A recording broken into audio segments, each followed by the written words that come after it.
Okay, so I want to cover a little bit the crisis in Venezuela, and crisis seems to be the only word that can really be used for this.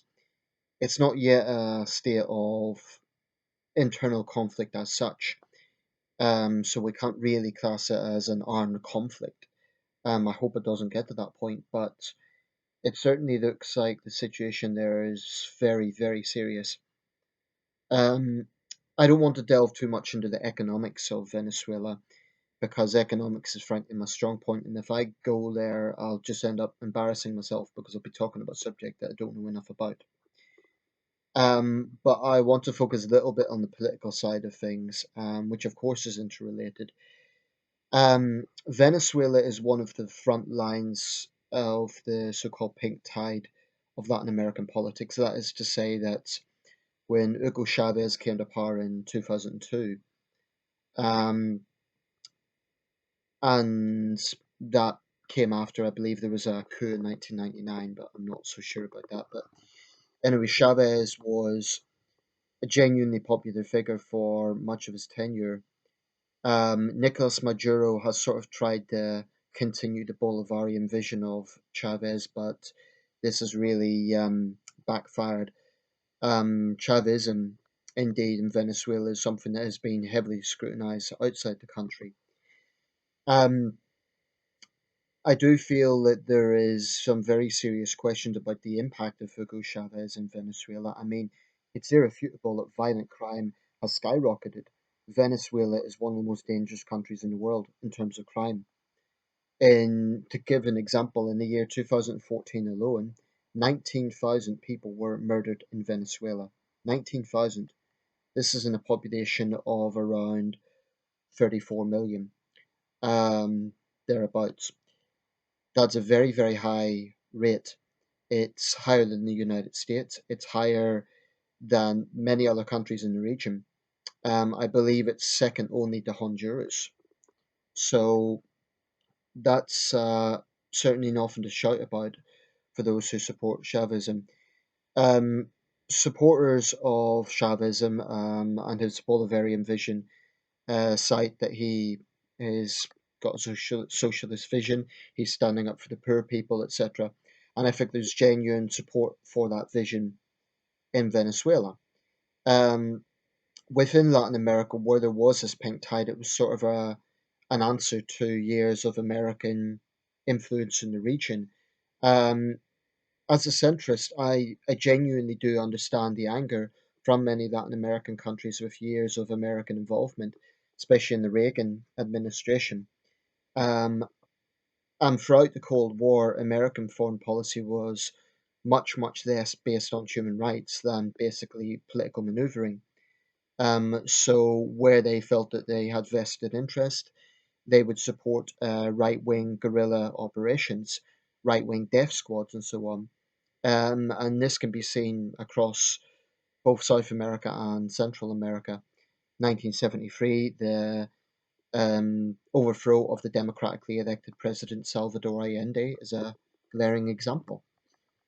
But that doesn't mean that left wing governments in Latin America are not responsible for their own actions. And one thing that has come out of this is that Maduro's approach is to basically blame everything on America, blame everything on uh, the wealthy in Venezuela. Now, I'm not on the ground. I don't know enough about the situation to say that there hasn't been a history of corruption and greed.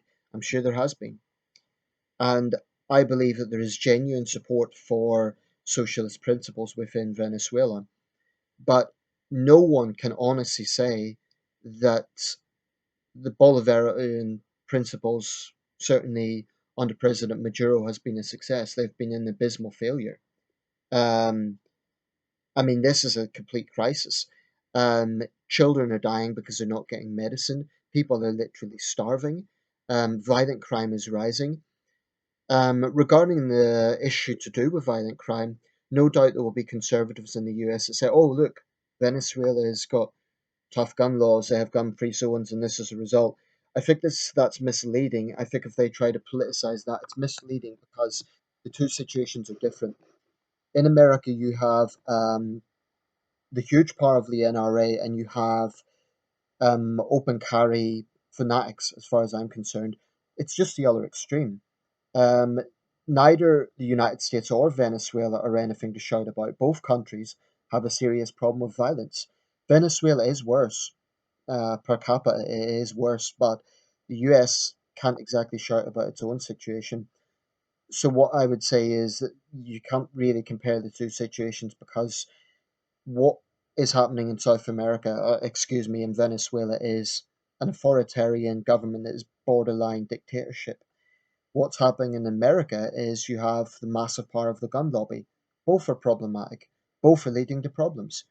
So, I wouldn't be too smug. I mean, American ultra conservatives who really, really support the NRA shouldn't be too smug about this because America faces problems that many other developed countries don't face on a regular basis. Venezuela is a poor country and it has an authoritarian government. So authoritarian governments aren't just banning guns. By nature, they ban everything. You know, both Chavez and Maduro have clamped down on opposition. They ban opposition rallies. They control the media. So it's deceptive to say, oh, they're just banning guns. They are controlling everything. That's the nature of dictatorship. There are other countries, Britain, Japan, Australia, which are hardly comparable to Venezuela that also have tough gun laws. So I think it's a misleading comparison. But to get back to this crisis, the only way this is going to be resolved, I think, is for Maduro to step down because this anger is going to boil over and there needs to be some sort of compromise. I'm not talking about a neo capitalist style government, but clearly the Bolivarian experiment has failed. Clearly, Venezuela needs a change of government in order to deal with this crisis. And Maduro's xenophobic approach of just blaming outsiders, it's wearing thin. And I think many Venezuelans are seeing through this. Venezuelans need an answer to this problem. And if it isn't resolved soon, I am concerned that this will lead to some sort of civil war. Um, and I don't think that's scaremongering. I think this is a very, very serious situation.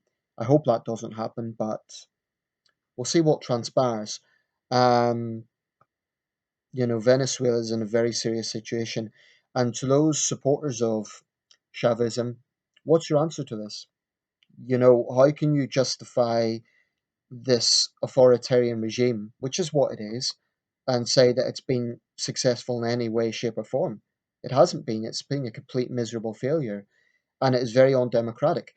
I accept that there is a problem in Latin American countries where there has been exploitation of the poor, there has been issues with corruption, there has been greed, there's been all these issues. And I'm not downplaying that, but this is the other extreme, and it's led to a complete crisis for this country.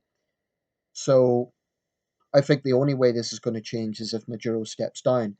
He isn't planning to do that, so he's behaving the way some long term African leaders are behaving. That leads to civil war. So Venezuela should look at Africa and not go down that path.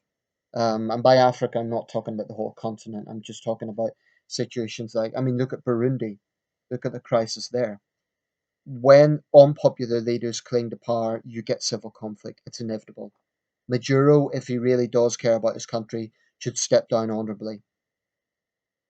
I mean, at this point, he can still do that. If he clings to power, Venezuela is going to end up in a very, very serious situation.